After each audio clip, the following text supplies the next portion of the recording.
todos, bienvenidos al programa de Misterio de Curiositas TV, donde también tenemos aquí a Juan Carlos Chávez del grupo Criptos, en el cual hablaremos de una cosa muy especial dentro del mundo de lo que es la parapsicología, la investigación paranormal, que muy poquita gente tiene en cuenta. Y hablamos de los sentidos. Hablamos, por ejemplo, del olfato, de la vista, del tacto, del oído. Sentidos que nos parecen muy normales, pero que sí, que tienen que ver muchas veces con el mundo paranormal. A veces, ¿quién no ha olido un olor y ha dicho, ostras, me ha venido el olor a mi abuelo, o me ha venido el olor a mi padre, o me ha venido el olor a alguien, a algo de mi pasado, me ha hecho recordar ese pasado, o esa inquietud, que a veces hacemos un gesto y decimos, esto ya lo hemos vivido, ¿no? Entra dentro del mundo del misterio de la parapsicología, evidentemente, porque son los sentidos que desarrollamos a través de la evidencia. Entonces, Juan Carlos, cuando leemos un olor y nos recuerda, por ejemplo, a un fallecido, nos recuerda a alguien que hemos tenido en nuestro pasado o a una situación vivida por nosotros mismos, ¿cómo lo podríamos enfocar dentro de la parapsicología? Pues bastante interesante, porque precisamente, y yo pues me puedo poner como ejemplo, el tema, por ejemplo, del aroma, del olor, ¿vale? Voy a explicar. Yo, por ejemplo, trabajo en una empresa petroquímica, 36 años ya trabajando en la empresa petroquímica, y me ha generado un problema físico, que es prácticamente no tengo gusto y he perdido prácticamente el 100% del olfato. ¿Por qué? Porque los productos químicos vaporizados han ido quemando mis papilas gustativas y las olfativas, ¿vale? En cierto momento hay personas que dicen, mira qué suerte tienes, porque aquí huele a rayos. Y digo, pues mira. Pero sí que he podido comprobar en ciertos ejercicios precisamente desarrollados en investigaciones o incluso en mi casa el fenómeno de oler esa presencia. Y es interesante porque siempre, lo que siempre se suele asociar a unos tipos de flores, ¿vale? Camelias, margaritas, violetas, sobre todo la violeta, ese tipo de fragancia, ¿no? Y es interesante porque, claro, yo al no tener olfato, pues puedo decir, bueno, sí, eso es que estáis oliendo, que cualquiera, por ejemplo, puede llevar un perfume o lo que sea, y yo no lo estoy oliendo. Pero, ¿qué ocurre cuando no tienes si no tienes desarrollado, o sea, si has perdido el sentido del olfato, ¿de dónde narices viene el fenómeno? Porque es tangible. En el momento en que es tangible, o sea, que es algo palpable a nivel olfativo, a nivel grupal, me tengo que hacer varias preguntas.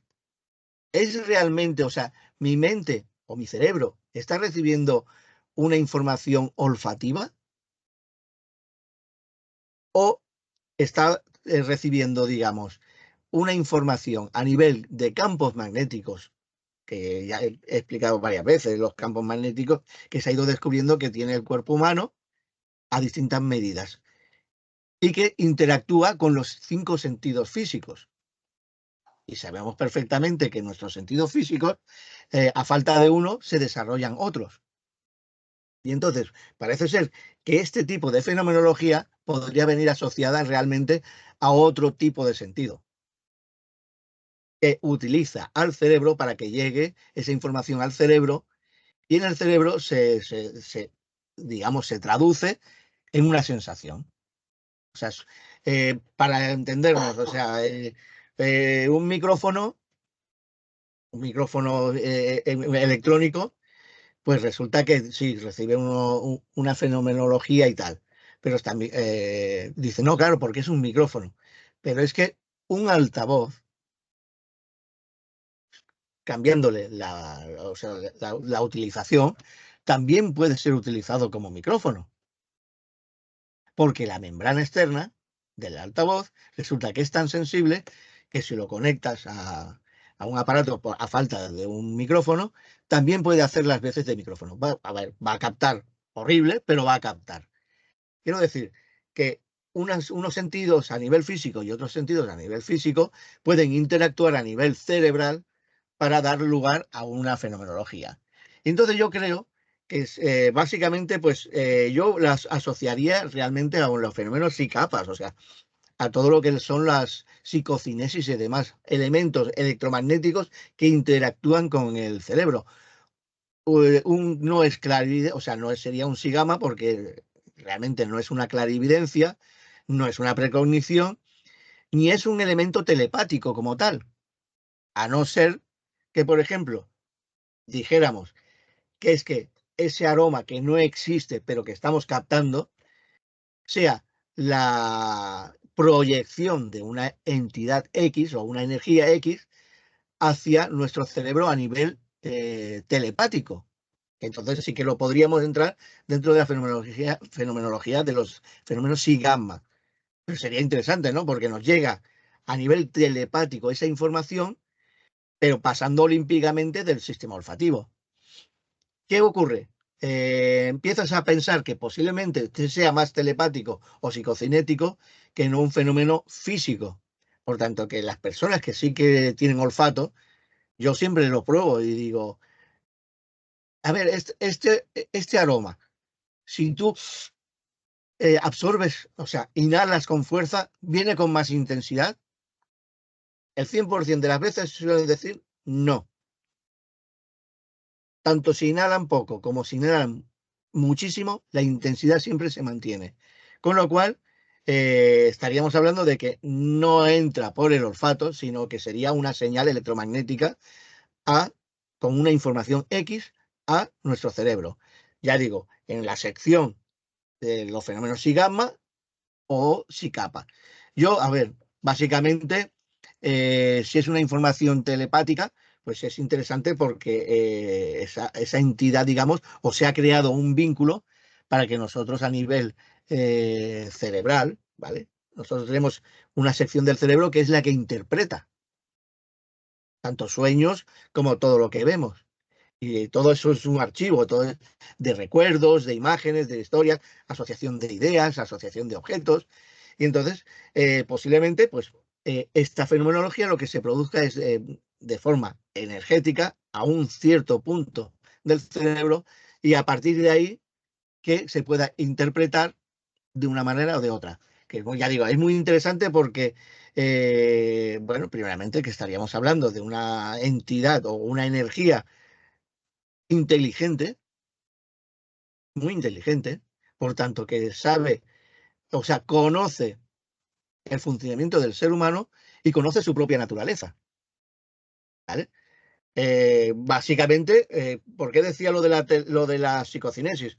Porque ya hemos comentado muchas veces, bueno, lo de los raps, por ejemplo, vamos a asociarnos con los raps. Los raps básicamente es una fenomenología que se produce a niveles electromagnéticos, crujiendo una estructura o incluso chascando en el aire, como digo yo, Sí, pues, a veces, pero chasquidos, pero que se producen, o sea, básicamente utilizando nuestra energía, nuestra capacidad psicocinética. Esa entidad o esa energía no tiene esa capacidad. O sea, como tal, pues no es capaz ni de abrir, ni cerrar ventanas, ni, o sea, no tiene esas capacidades. Y entonces utilizaría o la energía unitaria o grupal para poder realizar ese fenómeno. Pero sería básicamente el mismo funcionamiento. una de las cosas que sí me llamó mucho a mí la atención en una investigación hace ya muchos años, Juan Carlos, es el del olor. Nosotros estábamos haciendo una investigación en una casa donde habían tenido encerrada a una persona mayor en un cuarto sin Mm, ventanas. Nosotros a nivel histórico estuvimos averiguando que una persona que tenía una deficiencia psíquica psíquica. y la escondían del pueblo. Antiguamente, cuando una persona tenía una deficiencia psíquica, era una vergüenza para la familia, o la mataban, o la abandonaban, o la encerraban en un cuarto, ¿no?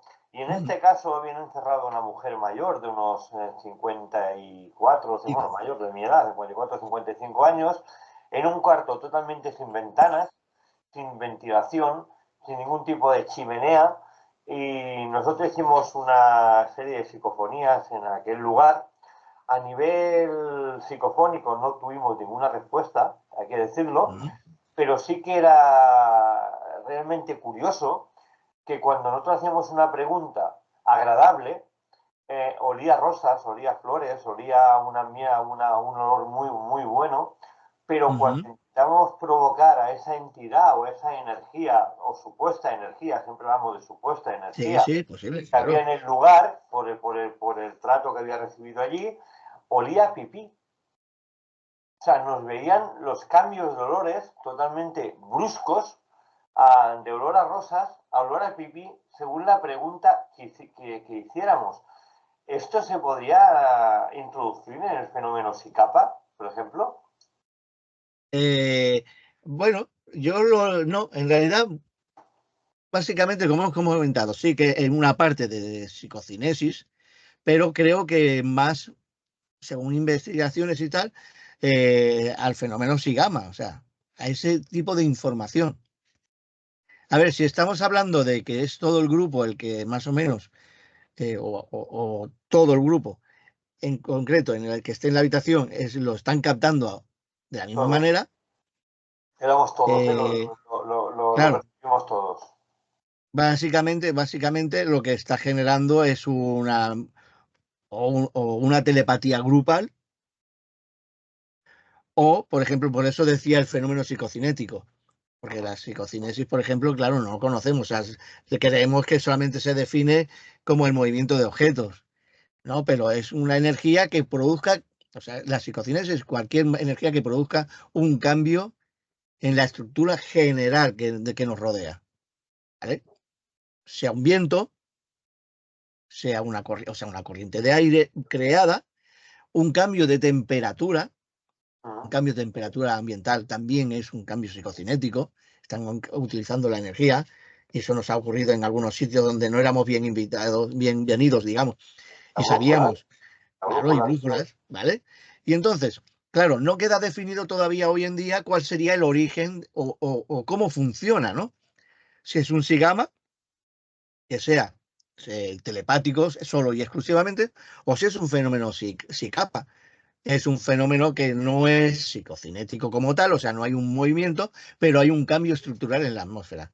Por tanto, que todo el grupo a la vez lo puede experimentar.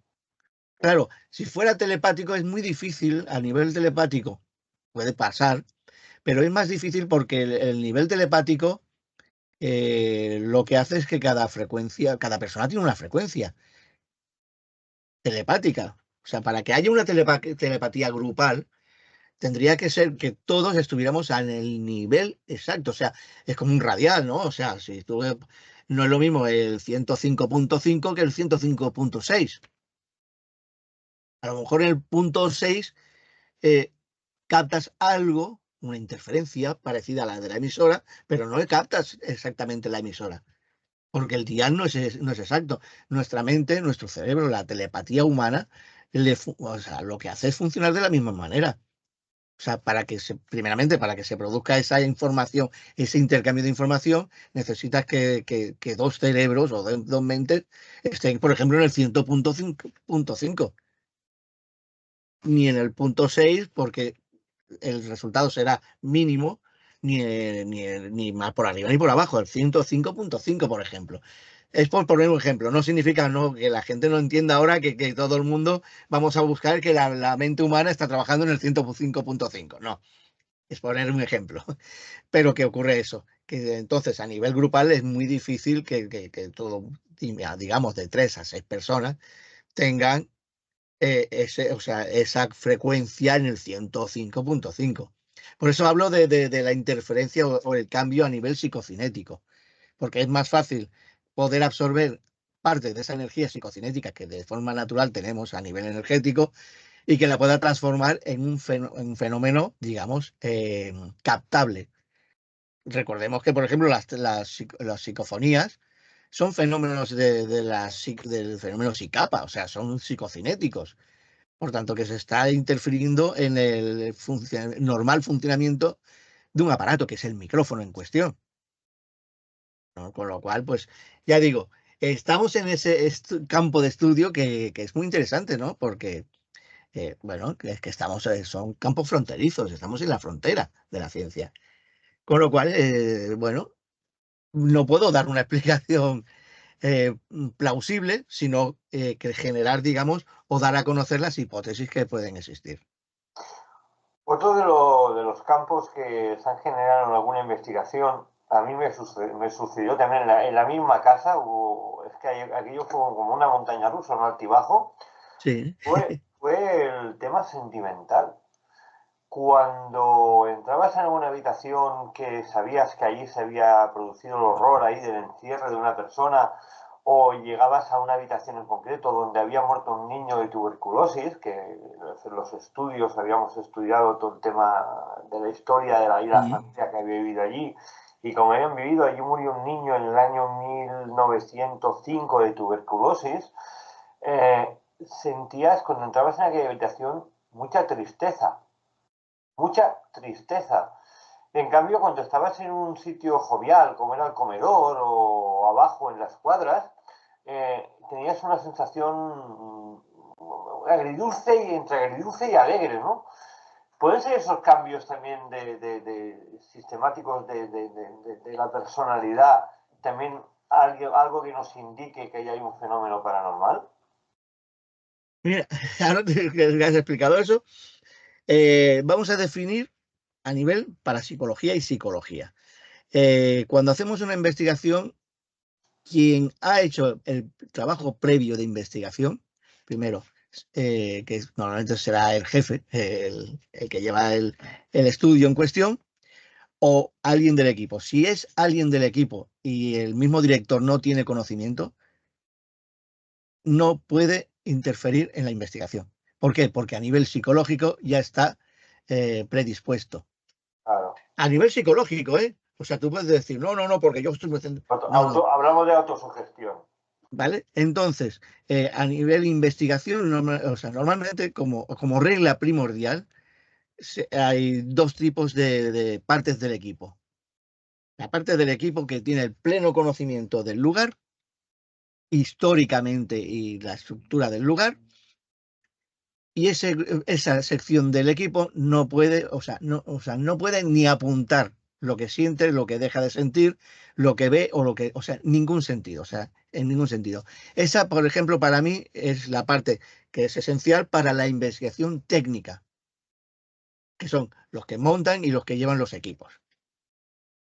Pero que a nivel investigación como tal, que sería a nivel, por ejemplo, sensitivos o el resto del equipo que no tiene conocimiento, que puedan estar trabajando de forma limpia, pura y no estar interferidos por ningún tipo de fenómeno psicológico, histórico ni nada del lugar.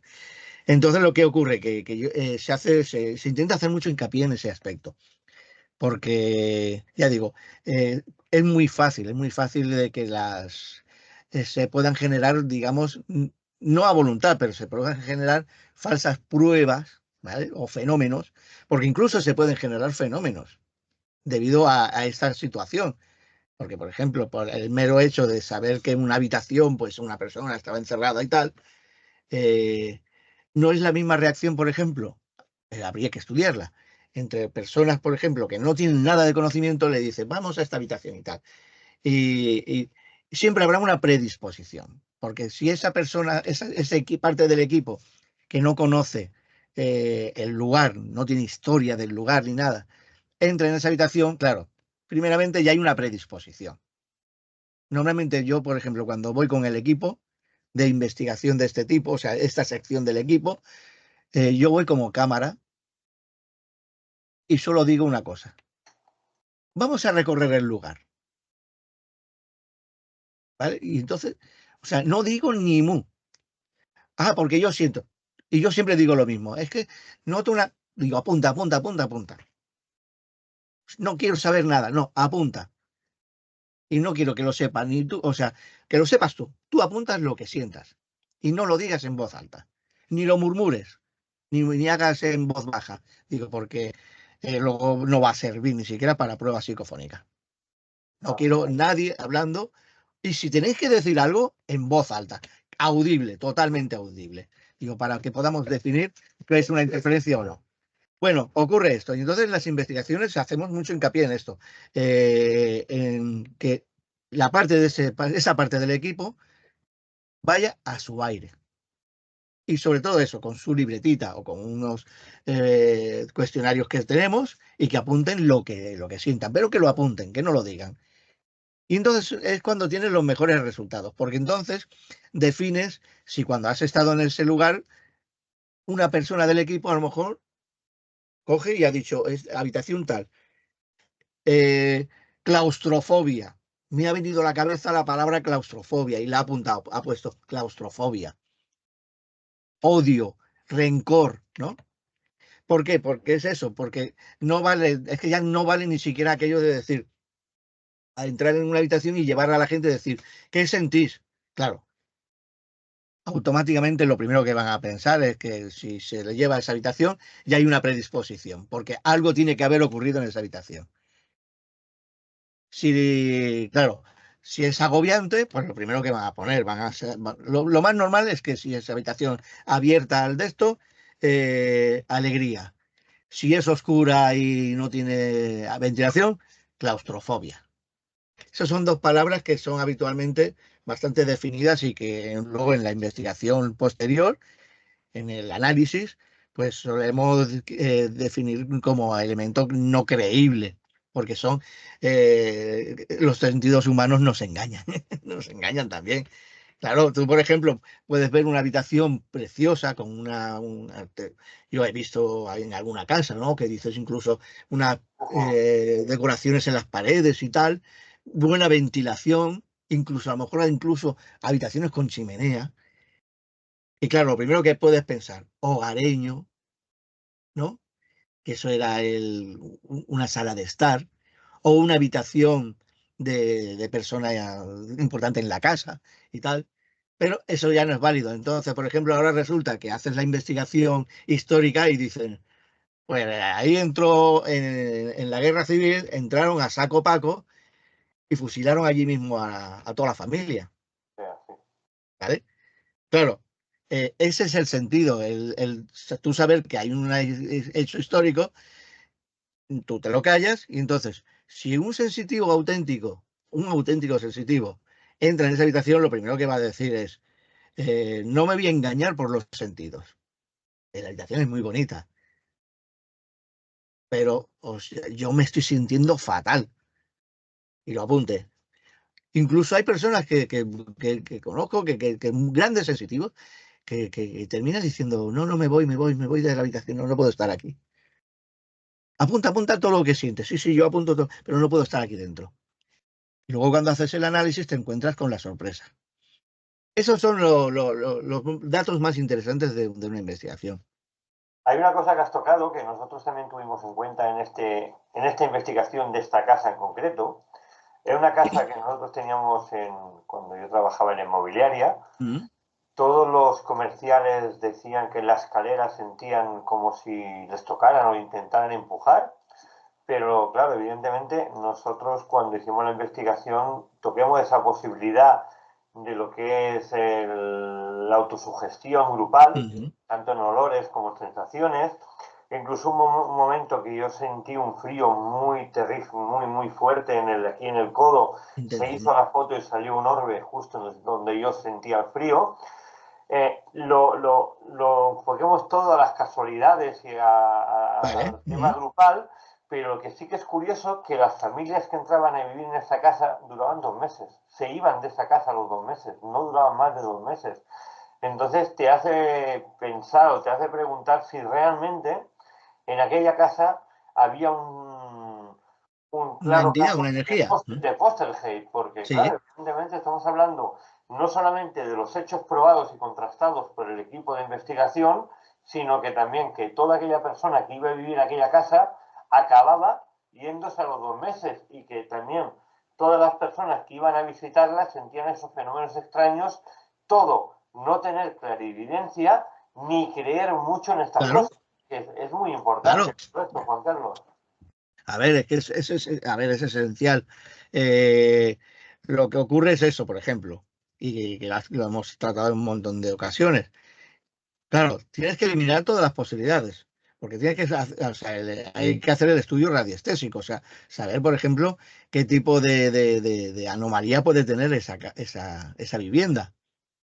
Eh, Porque, por ejemplo, me hace mucha gracia porque el fenómeno radiestésico básicamente en realidad no funciona a grandes alturas, ¿vale? O sea, el fenómeno radiestésico, a no ser que sea que te puedas encontrar con un vórtice de ascenso o de descenso, el resto funciona, o sea, pierde mucha intensidad a partir de los 5 metros de altura.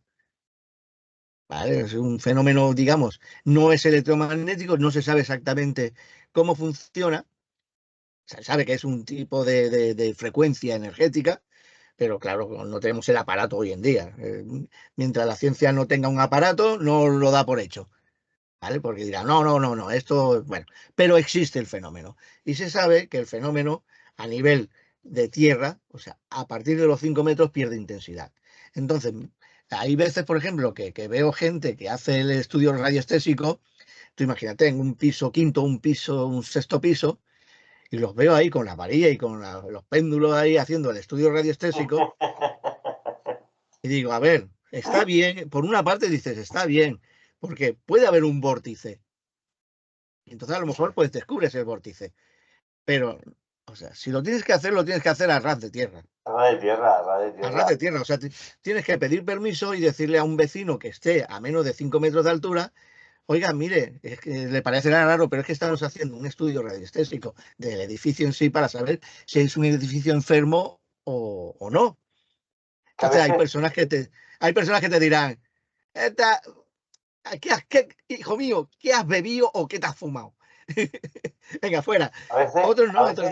a veces no hacen falta ni péndulos ni varillas, simplemente observando los árboles del lugar, las raíces, Claro, cómo se tuercen, dónde se posan los animales, y si es un gato o un claro, perro donde se posa, puedes tener claro, una ligera idea de las líneas que existen en aquel lugar o de los claro. movimientos energéticos de la Tierra, porque por ejemplo, donde hay una línea Harman normalmente, los Mm, árboles tienden a inclinarse o las sí, raíces salir fuera de la tierra. claro, Hay porque que tener muy en cuenta también la claro, naturaleza a la hora de mirar cualquier tipo de fenómeno lineal o energético en el subsuelo. Es muy importante también. Eso nadie claro. lo tiene en cuenta, ¿eh, Juan Carlos? Sí, sí, a ver. Mira, nosotros, por ejemplo, fíjate, y podría poner un ejemplo personal. Cuando estuvimos en tu casa, un piso Sí, segundo, sí. tercero, me parece que era. Eh, Acuérdate que comenté, dije, usé el péndulo en su momento, pero ¿qué buscaba? O sea, yo no buscaba hacer un estudio radiestésico, porque sabía perfectamente que a esa altura Era era imposible, imposible, era imposible, sí. era imposible. ¿Y yo qué buscaba? Vórtices, zonas donde realmente hubiera un vórtice, que los vórtices sí que tienen la capacidad, depende de la intensidad, de tener incluso miles de metros de altura, Ujú. tanto de entrada Era, como de salida. aquello fue muy ¿No? Y curioso. entonces, ¿no? Y fue curioso porque fuimos y buscamos eso, los puntos calientes de la casa. Pero no buscaba decir dónde estaban las triangulaciones de las líneas telúricas, porque a esa altura no era Era válido. imposible. Lo que sí que había un cambio energético brutal Sí, en la misma pared, en una en un pared, lado de la pared y en el otro lado de la pared, que era un tabique, que no había un ningún tipo tabique. de cable eléctrico, no había ningún tipo de cobre, no había ningún tipo de cañería extraña, no había ningún No, tipo de hierro dentro de la pared, era un tabique. En cambio, en una parte, o sea, digamos en el sí, comedor, daba unas lecturas energéticas normales y en cambio en la sí, parte interior de esa pared, que era la misma pared, recordamos que sí, la habitación, sí, centímetros, evidentemente allí había una energía brutal en la misma pared. sí, Era inexplicable, fue un hecho inexplicable que nos quedemos bastante parados, por cierto, en aquel sitio, porque pero, era mi casa y sí, yo sí, vivía allí y era sí, sí, que verdaderamente, digo, era digo, brutal el cambio energético que existía en la misma pared. ¿Eh? pero era muy definido, era totalmente definido, porque ya lo que tú dices, un tabique, que son aproximadamente, que son 7 centímetros, 8 centímetros de un tabique, 10 a lo sumo, con el yeso, la escayola o lo que le ponga, da igual. Pero que es un tabique, no es muro de carga, o sea, no estamos hablando de algo importante que digas, no, bueno, es que hay una distancia, no, era una distancia muy definida y muy corta. Y sí, es verdad que en una parte pues había una lectura normal, cero, básicamente, y en el otro lado pues se disparaban los rangos, ¿no? Y dices, bueno, pues algo está ocurriendo en la frontera, ¿no? Bueno, es lo que ocurre precisamente en estos pisos o en estas casas, ¿no? Que claro, ¿qué ocurre? Que en el otro caso que pasaba con lo de los 2 meses, pues bueno, dependiendo si la casa, por ejemplo, o el apartamento o el piso estaba más allá de un segundo piso, incluso de un primer Era planta baja, piso, dependiendo si hay un tercero o no, pero bueno. era una planta baja, Juan Carlos. Una planta baja Ya, con una planta baja es dos más alturas, complicado, ¿ves? con dos alturas, vaya. Vale, pero una planta baja, por ejemplo, sí que es más complicado, porque sí que haces un estudio telúrico de las energías y los campos, haces un mapeo, o sea, haces un mapa. Eso yo lo he hecho en algunas casas y no hay ningún problema, o sea, haces la triangulación. Si quieres más seguridad, pues haces que el equipo de forma independiente hagan el ejercicio también, hagan sus triangulaciones, luego lo defines todo para saber exactamente si ha habido más concordancia o no. Pero bueno, ya tienes el estudio telúrico. Si la casa no tiene ningún problema a nivel de energías telúricas, bueno, pues estamos hablando de muchas más posibilidades. Es lo que estabas comentando antes de los cables. Una mala instalación o posicionamiento de cables eléctricos y tuberías de agua o de gas, incluso de gas, que estén definidos, o sea, que el campo magnético del mismo cable, aunque no esté pasando la corriente, siempre hay corriente, es sensible. Y resulta que eso, a, a menos de 1 metro a lo mejor, o 1,5 metros de un cableado, bueno, o de tuberías de otro tipo, pues puede producir una deformación, digamos, del campo magnético de una pared enferma. Una pared enferma incluso puede ocurrir que la estructura de cómo han hecho la instalación genere que la casa sea enferma. Si tú vas eliminando cosas y aún así, por ejemplo, que es en una investigación es lo más llamativo. Cuando tú notas, por ejemplo, o no quiero decir notar, sino usas uno de los aparatos de medición de campos o radiaciones electromagnéticas, y tú ves que, por ejemplo, hay una radiación electromagnética que viene y va en un punto en concreto, o sea, primero, te quedas quieto y miras, o sea, lo primero que haces es anotar, porque puede ocurrir que sea una pauta, o sea, genere una pauta. Lo primero, la gente que cuando coja en los aparatos, en el momento en que tiene una medición, que se va al rojo, que se va al rojo. Y ya lo primero que se va al rojo, esto es una lectura brutal, ya aquí hay espíritu, hay fantasma y de todo. No, no. Primero define, primero te quedas ahí parado y dices, a ver, espérate, porque puede ocurrir, y en algunos casos me ha ocurrido, o nos ha ocurrido al equipo, de estar parado y ver que de buenas a primeras se produce una pauta, Sí. que hay una lectura, hace un poco de baile, o sea, de tal, de buenas a primeras cae, empiezas al final a contar los tiempos y dices, vale, no es, o sea, no estamos hablando de una energía entidad o alguna cosa que pueda haber en el lugar, pero hay un tipo de energía que genera o sea, hay una pauta electromagnética.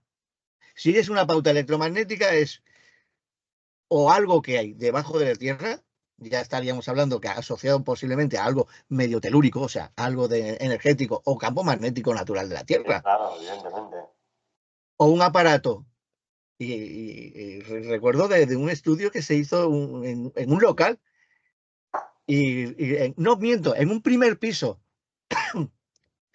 y se descubrió que la pauta, la radiación, estaba dañando a ese primer piso. Resulta que venía de un aire acondicionado que estaba en la planta baja. La unidad interna, no la externa, sino la unidad interna, tenía un mal funcionamiento que estaba generando un campo magnético. Y lo hacía por pautas, porque era como un condensador. O sea, en el momento en que se activaba, no funcionaba bien. O sea, y tú veías el aparato y teóricamente funcionaba bien. Echaba aire caliente o echaba aire frío, o sea, dependiendo de cómo lo programases. Hacía, bueno, con lo cual funcionaba bien, pero sus tripas, o sea, su aparato interno, tenía en su momento un condensador en concreto que generaba un campo magnético, o sea, no estaba bien construido, no estaba bien aislado, por lo que fuera, funcionaba bien, como porque estaba la estructura, funcionaba bien, pero el aislante no era el correcto. Y entonces, pues, estaba generando una interferencia hacia arriba. Entonces dañaba a la familia en concreto, o sea, generaba un campo magnético. ¿Y qué llamó la atención? Que es que también seguía unas pautas, que era un Claro, condensador. En claro. este caso, por ejemplo, Que si, puede llevar a equívoco porque parecía una respuesta inteligente, evidentemente. claro, claro, a ver, es que también hay de todo, porque, por ejemplo, hay gente que tiene ese tipo de detección y lo primero que se le ocurre decir, eh, ¿hay alguien aquí? Si hay alguien aquí que actúe, y de buena primera, Te sale da la eso, ya gana. ves tú. Tienes fantasmas por año.